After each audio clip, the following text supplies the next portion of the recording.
धन्यवाद। मैं तो सोच रहा था मेरे को बोलने का मौका भी मिलेगा कि नहीं मिलेगा। शुरू से नाराबाजी सुन रहा हूं और फिर ये लामा ने क्या लेके आया यहाँ पर? खाली है, ये खाली है। इसको भरेगा आजमगढ़ भरेगा। इसको कौन भरेगा? और महाबोधि मुक्ति करा के ही रहेगा। सबसे पहले तथागत बुद्ध के आशीर्वाद लेते हुए हमारे जितने महापुरुष हैं, विशेष करके मैं हमेशा उदाहरण देते रहता हूं बोधिसत्व भीमराव अंबेडकर। मैं उनका चेहरा जब भी देखता हूं एक प्रेरणा मिलती है। इस प्रेरणा के कारण, इस लामा के कारण कम से कम अभी लद्दाख में जय भीम का नारा लग रहा है, सिक्किम में जय भीम का नारा लग रहा है, दार्जिलिंग में जय भीम का नारा लग रहा है। और आजमगढ़ के धरती पर आते ही विशेष करके एक ऊर्जा मिलती है। तो विशेष यह मंच में उपस्थित जितने हमारे भिक्षुगण हैं, बनते जी तो 6 साल थे कहां पर?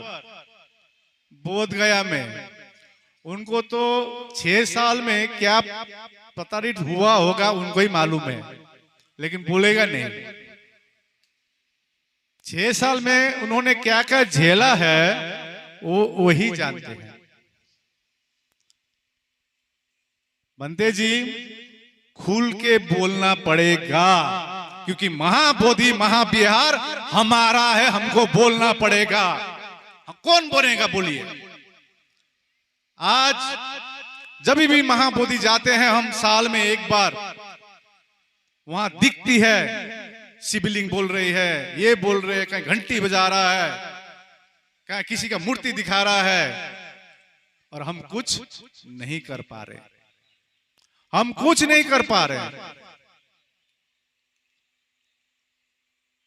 आजमगढ़ पंडित राहुल शंकरतायन का जगह है कि नहीं? तो आप चुपचाप क्यों हैं? आपके धरती पर तथागत बुद्ध का पैर पड़ा है, तो आप चुप क्यों हैं? इसी धरती पर, ये पूर्वांचल में ही तथागत बुद्ध ने घुमा है, तो आप चुप क्यों हैं? यही प्रश्न करने आकाश लामा आया है।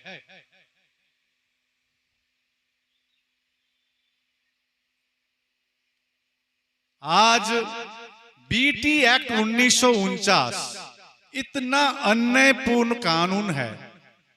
वो कानून जो बना है बौद्धों के लिए है ही नहीं। आप पढ़ के देख लीजिए। और जो 4 बौद्ध 4 नॉन बुद्धिस्ट ये जो दिख रही है, अतिक्रमण दिख रही है, ये सब कारण एक जड़ है। वो जड़ है बीटी एक्ट 1949। इसको अब जड़ से हम लोग को काटना पड़ेगा। जड़ से काटने के लिए कोई एक आकाश लामा नहीं कर सकेगा, कोई एक अनागरिक धम्मपाल नहीं कर सकेगा। उसके लिए हजार हजार अनागरिक धम्मपाल पैदा करना होगा, तब जाकर महाबोधि मुक्ति होगा। मेरे बात समझ आ रही है ना? यहाँ पर उपासिका लोग देख रहे हैं, ये लामा हिंदी कैसे बोल रहा है? ये तो हम तो चाइनीज समझा था, इसको कोई जापानीज समझा था, थाईलैंड का समझा था। देखिए, आज धन्यवाद देना पड़ेगा अनागरिक धम्मपाल को, जो श्रीलंका से आए भारत के बौद्ध को जगाने के लिए। आज अनागरिक धम्मपाल श्रीलंका से नहीं आते तो महाबोधि महाविहार भी कोई नाथ हो जाता। आप जानते हैं ना, नाथ, ये नाथ, ओ नाथ, ओ नाथ, ए नाथ, जानते हैं? यदि अनागरिक धम्मपाल नहीं आते, जापान से भंते सुरेश से नहीं आते, आज जो अवस्था है महाबोधि वो नहीं होते। और हमारे लोग घंटी बजा रहे हैं। मुंह में जय भीम और घर में क्या बज रहा है? अपना इतिहास भूल गए। हम देख रहे थे ऑल इंडिया बुद्धिस्ट फोरम हमने 2010-15 में बनाया। बंगाल में इशू था, बुद्ध जयंती के दिन छुट्टी नहीं थी, तो हमने सबको जोड़ने का काम किया और 2 साल के अंतराल में हम लोग सक्सेस हुए, जो 70 साल में नहीं हुआ। फिर दूसरा मुद्दा था महाबोधि मुक्ति का। ऑल इंडिया बुद्धिस्ट फोरम हमेशा कहता है हम लोग को मेंबरशिप नहीं चाहिए। बाकी देखता हूं मेरा संस्था बड़ा है, मलना मेरा फलना बड़ा है, ये छोटा सा गांव का एक संस्था वो भी मेरा बड़ा है। कितना बड़ा करोगे खुद का संस्था को? कब जागोगे? इसीलिए ऑल इंडिया बुद्धिस्ट फोरम ने कभी मेंबरशिप का ड्राइव नहीं किया और बैंक अकाउंट भी नहीं खोला। हम लोग मुद्दे के लिए संस्थाओं को जोड़ेंगे। आप भी जाते हैं प्रत्येक साल महाबोधि, हम भी जाते हैं परिवार लेकर, लेकिन हम लोग के पास वो हिम्मत नहीं है। बिहार में आज बिहार का नाम देखिए, हम लोग मंदिर नहीं बोलते, हम लोग क्या बोलते हैं? मैंने शुरू में बोला आजमगढ़ के लोग क्या चुपचाप बैठना सीख गया क्या बोलते हैं हम लोग? मंदिर बोलते ना बिहार बोलते हैं। तो उस राज्य का नाम ऐसे बिहार नहीं पड़ा है, लेकिन उसको बिगाड़ के क्या कर दिया? बिहार।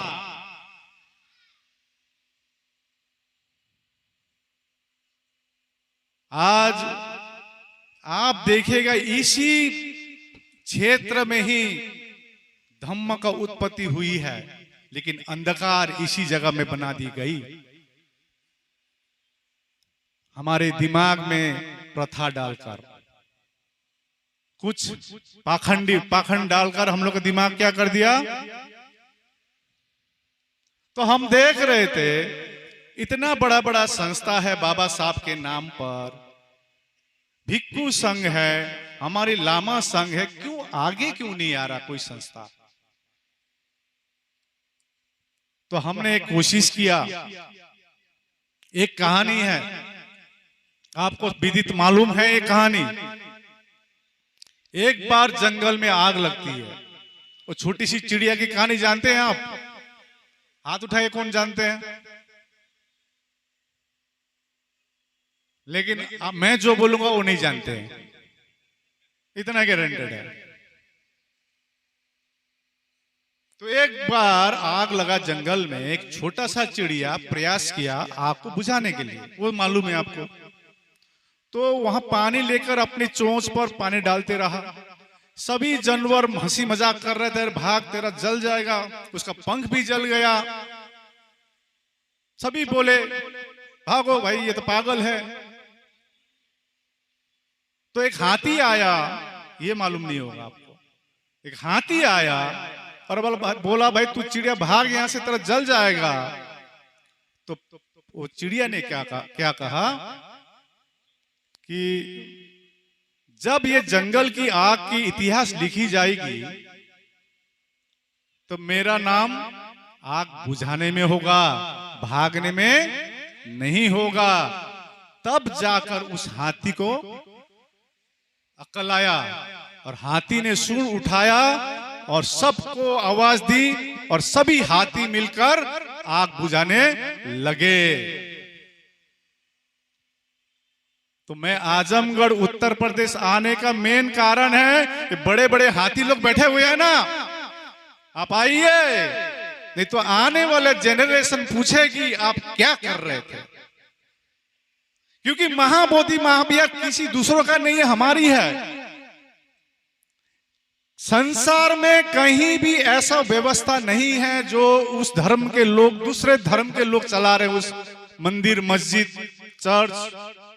सिर्फ एक अनोखा उदाहरण है महाबोधि महाविहार, जो बौद्धों का मक्का है, जो 50-50 है। क्या है? अब हम लोग डिमांड करने लगेंगे, करेंगे कि नहीं करेंगे बताइए? आप 50-50 हमारा चाहते हैं, पास में विष्णु पद मंदिर है, वहां भी 50-50 कर दीजिए। आवाज उठाना पड़ेगा नहीं पड़ेगा? बोलिए। आप हमारा खीर खाएंगे और अपना चाय नहीं पिलाएंगे, अभी बुद्ध ये नहीं मानने वाला नहीं है। ये क्लियर मैसेज जाना चाहिए उत्तर प्रदेश से। आज खुशी लग रही है इतनी क्रांतिकारी भूमि पर आकर अपनी बात रखना। राहुल शंकरताइन जो एक विद्वान इसी धरती पे पैदा हुआ है, और देश में जितने भी आंदोलन हुए आजमगढ़ से ही हुआ है। उत्तर प्रदेश में मैं आया था संकीसा में, वहां देखा भीड़, और हरदोई गया वहां देखा भीड़, और आज आजमगढ़ आया हूं वहां देख रहा हूं इस प्रकार का भीड़। जो संकल्प लेके चले थे और जो बाबा साहब का जो संकल्प है, प्रबुद्ध भारत जल्दी हो रहा है, ये हम सरकार को बोलना चाह रहे हैं, जल्दी हो रहा है। आजमगढ़ में बहुत शांत रहता है क्या लोग, हंसता भी नहीं है।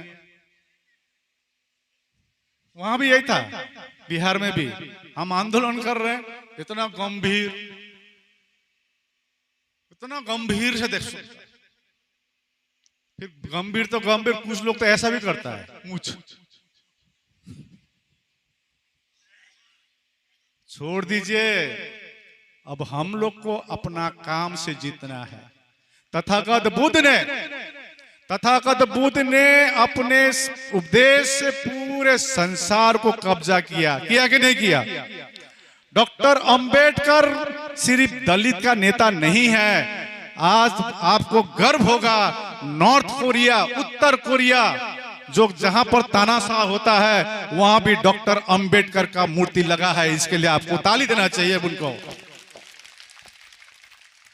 आज आजमगढ़ के लोग ताली मारता है। भगवान बुद्ध की करुणा हो, भगवान बुद्ध की करुणा हो, भगवान बुद्ध की करुणा हो। आकाश लामा संघर्ष करो, हम आपके साथ हैं। आकाश लामा संघर्ष करो, हम आपके साथ हैं। धन्यवाद। और आप लोग ताली भी बजाया करिए, आप थोड़ा लो। धन्यवाद। मैं मजाक कर रहा था। आजमगढ़ के लोग बहुत सीरियस है, इतना मालूम है मेरे को। यहां से राहुल शंकरताइन जैसे एक विद्वान पैदा हुआ है, बहुत विद्वान है। आकाश लामा जी आगे बढ़ो, हम आपके। मैं कभी कभी रैली में चलता हूं ना, पीछे देखता हूं है कि नहीं है, खाली सामने चलो बोलता है, घूम घूम के देखता हूं है कि नहीं है। तो हमारा कहना क्या है, लगे रहना पड़ेगा, इतना आसान नहीं है। मैं धरने स्थल में कुछ समय मिलेगी बोलने के लिए, फिर हमको डर लगता, चिट्टा आ जाता ना बीच में। उस धरने स्थल में 12 फरवरी से, क्योंकि आंदोलन 3 साल से चल रही है लेकिन कुछ सरकार नहीं बोल रही, तो हम लोग अनशन बैठना पड़ा। उत्तर प्रदेश के एक बनते हैं, मैं नाम भूल गया हूं, उन्होंने अपने खून से नीतीश कुमार जी को पत्र लिखा, उत्तर प्रदेश से। हरियाणा बोला, हरियाणा का है, ठीक है, मानते हैं हरियाणा का ही है। तो आप समझ रहे हैं ना, इतनी आसानी है।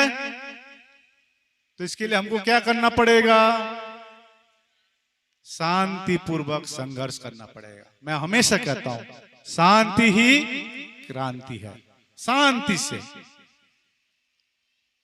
अंग्रेज तो 200 साल राज करके गया है, और 1000 साल का गुलामी इतना जल्दी छोड़ेगा का? छोड़ेगा? मक्खन मिल रहा छोड़ेगा? इधर उधर के बात कर देगा, विष्णु का अवतार, ये वो। हमारे कहीं त्रिपिटक में विष्णु अवतार लिखा है? कहीं भी हिंदू का उपनिषद, ये पुराण में कहीं लिखा है ये? अभी हमारे एडवोकेट, अभी 30 अक्टूबर में हियरिंग है सुप्रीम कोर्ट में, दिया है अमेंडमेंट। सुप्रीम कोर्ट के जो हमारी जो लीगली हम लोग लड़ रहे हैं, पूरा उपनिषद ये वो पुराण सब दिए हैं, कहीं नहीं लिखा है, खाली बोलने से मान लेंगे हम। हाँ, हनुमान सूरज खाता तो हम मान लेंगे। हाँ,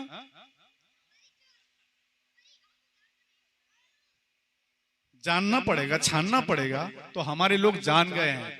तो मैं यही अनुरोध करता हूं, बहुत खुशी लगती है जब मैं उत्तर प्रदेश घूमता हूं, धम्म का बहुत बड़ा उत्पत्ति हुई है और परिवर्तन क्रांति उत्तर प्रदेश से ही होगा। इसीलिए मैं आया हूं पूर्वांचल में। कल मैं रात के 11 बजे बनारस में टीम बैठे थे। बनारस में बड़ा एक मशाल यात्रा चलेगी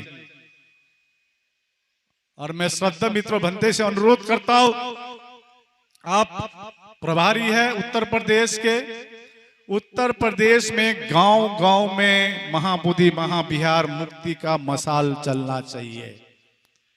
ये मशाल रुकनी नहीं चाहिए जब तक महाबोधि मुक्त नहीं होगा, बीटी एक्ट 1949 निरस्त नहीं होगा। मशाल चलनी चाहिए। चलनी की नहीं चलनी चाहिए? बोलिए। घबराए, मैं आपको खड़ा नहीं कराऊंगा, घबराइए मत। या जितने बनते हैं सब खड़ा कर रहा था, मैं थोड़ा मजाक भी करते रहता हूँ। वहां पुलिस को हंसाता था मैं, पुलिस इतना गुस्सा से बोलते थे, वो हमारी बात से हंस जाते थे। इतना झेला है। खाली उन्होंने बोला 50 डिग्री सेंटीग्रेड नहीं, वहां पर प्रशासन को बहुत झेले हैं। हम लोग किसी दूसरों का हक नहीं मांग रहे, हम अपना हक मांग रहे हैं। हम कह रहे हैं कि हमारी महाबोधि में पूरी कमेटी में कौन हो? मैंने दिल्ली जंतर मंतर में ये भी कह दिया, सिर्फ 1 साल के लिए पूरा बोध रख दीजिए और हम महाबोधि महाविहार को और बोध गया में इतना उन्नति करके दिखाएंगे कि एक भिखारी नहीं दिखेगी, एक बच्चा अनएम्प्लॉयड नहीं होगा। इतना पैसा आता है। महाबोधि महाविहार, आपको ये महावीर मंदिर पटना में है। महावीर मंदिर पटना में, उस मंदिर के पैसे से कैंसर हॉस्पिटल चलती है। महावीर मंदिर का 10 गुना पैसा कहां आता है? इतना भ्रष्टाचार है। और मैं आह्वान करना चाहता हूं सभी भंतेओं को, बड़े बड़े भंतेओं को, आप ना देखे कोई लामा कर रहा है आंदोलन, आप ना देखे कि ये आंदोलन फलना है ढिसका है, आप ये देखे ये आंदोलन महाबोधि को मुक्ति कराने के लिए है। और इससे बड़ा मौका अब और नहीं मिलेगा। मैं आपके धरती से आह्वान करना चाहता हूं नीतीश कुमार जी को। मैंने तो सपने में भी देखा, हूं, अभी भी मौका है। आप सम्राट अशोक की तरह आप विश्वविख्यात हो जाएंगे। छोटी सी चीज, आप रातों रात 370 धारा निरस्त कर सकते हैं, तो ये बीटी एक्ट 1949 क्यों निरस्त नहीं कर सकते हैं? अभी भी मौका है। मैंने सपना देखा, दुर्गति क्या होती है। अभी भी मौका है। भारत सरकार और राज्य सरकार को, हमको चाहिए परमानेंट सॉल्यूशन। हम नहीं चाहते हैं कि फिर 10 साल बाद आंदोलन हो। फिर हम नहीं चाहते, क्योंकि आप जानते हैं बौद्ध लोग कभी भी उत्तेजित नहीं होते हैं, शांति प्रिय होते हैं, सड़क में नहीं उतरते हैं, अपना जो हक है उसके लिए भी नहीं उतरते हैं। लेकिन हम लोग महाबोधि के लिए तो उतारना जरूरी पड़ रहा है। आज न कल जरूर होगा। मैं आपको छोटा सा उदाहरण दे रहा हूं। यहाँ स्कूल है, मैं पूछ रहा था स्कूल कौन चलाते हैं। यहाँ स्कूल में घंटी बजती है, नहीं बजती है ना। वो घंटी में देखिएगा बीच में क्या होता है? दाग होता है ना। वो लोहे का घंटी में बीच में दाग नहीं होता है जहां बजता है। अब हम लोग बौद्धों को भी बजाना पड़ेगा, दाग तो लगेगा ही लगेगा, और महाबोधि मुक्ति करके ही हम लोग दम लेंगे। लगे रहना पड़े। यह आंदोलन खत्म हो गया, फलना तो ढिसका है, ये है वो है। आज तक मैं आपने मेरा मुंह से कभी नेगेटिव बात नहीं सुनी। मैं किसी के बारे में बुराई नहीं करता हूं, लेकिन दुश्मन बाहर नहीं है, दुश्मन ये दुर्गति जो हमारी हो रही है, इसका मुख्य कारण भी क्या है? हमारे अंदर ही कुछ पालतू डैश डैश है। समझ गया? पालतू डैश में आप जो भी डाल दीजिए, पालतू डैश डैश डैश है। बाबा साहब ने उस दिन मैं 23 सितंबर में गुजरात में था, वहां देखा, उस जगह पहुंचे। उन्होंने 25 साल की उम्र में संकल्प लिया, मैं इतना पढ़ा लिखा होकर ये नौकरी कर रहा हूं और मेरा समाज का क्या होगा। उसी दिन उन्होंने संकल्प लिया। आज आप पैंट शर्ट लगा कर बैठे हैं ना, यहाँ पर व्हाइट ड्रेस लगा कर बैठे हैं, ये सबका इनके बदौलत है। बाबा साहब भीमराव अम्बेडकर का इनके बदौलत है। इनके समय में तो और कितना प्रताड़ित हुआ होगा, कितना अत्याचार हुआ होगा। उनको पानी पीने का बोतल फेंक दिया जाता था उनके हाथ में।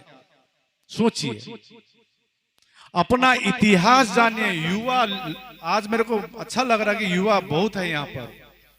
अपना इतिहास जानिए, और बिहार में भी इतिहास जान रहे हैं और हमारे लोग जान रहे हैं। हम तो जीतेंगे, सत्य का मार्ग पर जीतेंगे। हमने कहा दिया, अभी नहीं तो सत्य की सत्यमेव। मैं बार बार आजमगढ़ के लोग को बोलने लगाता हूं, बोलता ही नहीं है। तो एनीवे, भगवान बुद्ध के करुणा हो, करुणा हो, करुणा हो, भगवान बुद्ध के करुणा हो। करुणा हो। ठीक है, बाबा साहब अमर रहे, अमर रहे, अमर रहे, बाबा साहब अमर रहे, अमर रहे, अमर रहे। आकाश लामा जी संघर्ष करो, हम आपके साथ हैं, आकाश लामा जी संघर्ष करो। हम आपके साथ हैं। धन्यवाद। मैं बोल रहा हूं ना, भूल जाऊंगा। 50+ तो हो गया है ना, इसीलिए बीच बीच में तो नाराबाजी चलना चाहिए, एक तो एनर्जी देता है। और मैं जितने भी हमारे समाज के पॉलिटिकल पार्टी है, सभी से कहना चाहते हैं, पॉलिटिकल एजेंडा इंपॉर्टेंट नहीं है। पॉलिटिकल एजेंडा से ऊपर उठ के काम करना पड़ेगा, तब जाकर महाबोधि महाविहार मुक्त होगा। मैं अभी मुंबई में था 14 अक्टूबर को। क्यों गया था?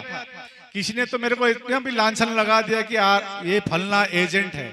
आकाश लामा तो एजेंट है। मन में कोई भी कुछ आता है, लिख देता फेसबुक में। उसको बुद्धिजीवी बोले ना पशुजीवी बोले। आप बोले मेरे को, क्या बोले? बुद्धिजीवी बोले, पशुजीवी बोलेंगे। क्यों गया और कितना कमेटी से हम लोग मीटिंग करके गया है। वहां पर रामदास अठावले का पार्टी सिर्फ नहीं, वहां पर इंडियन नेशनल कांग्रेस के 2 MP आए थे। ये शिवसेना के पार्टी के भी MLAs आए थे। इससे पूर्व 10 तारीख को मीटिंग हुआ था और वहां पूरा पॉलिटिकल पार्टी ने पूरा साइन करके दिया हुआ है। अभी हम दिल्ली में जा रहे हैं। इसी प्रकार से उत्तर प्रदेश में भी जितने भी पॉलिटिकल पार्टी है, इसका साइन लीजिए। इसमें मैं अनुरोध कर रहा हूं, साइन लीजिए, छोटा सा लिख कर यहाँ पर नीचे साइन लीजिए और पूरे पॉलिटिकल पार्टी का समर्थन लीजिए, हमारे समाज के जितने भी है, क्योंकि एकता में ही जीत होगी। हम कुछ रेल रोको, हम तो कह सकते हैं ना आजमगढ़ में रेल रोक दो, बस रोक दो। हम लोग उसको पद्धति को अपनाएंगे? नहीं अपनाएंगे हम लोग। हम शांति में जीतेंगे। तो सरकार से बारंबार यही अनुरोध कर रहे हैं। अभी 30 अक्टूबर में हियरिंग है। आप सोचिए,